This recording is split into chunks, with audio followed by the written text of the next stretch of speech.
Hello guys, in this video I'm going to show you how you can turn off the notifications in the Google Chrome app. But first I just want to mention, please don't forget to subscribe to my channel, because at 10,000 subscribers I'm going to show you my whole YouTube revenue statistics and growth strategy, how to make money online. So let's jump into it. Open the Google Chrome. On the top right corner, tap on these three little dots, that's the menu icon. Tap on the dots, select the settings, tap on settings, then scroll down.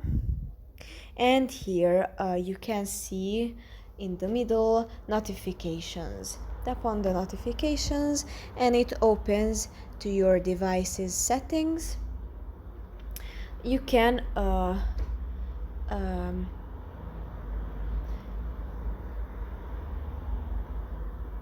turn off the notifications by tapping on this little circle.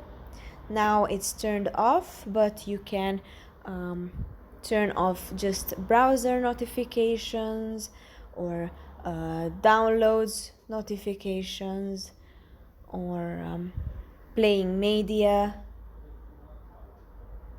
But if you would like to turn them all off, then just tap on the top one.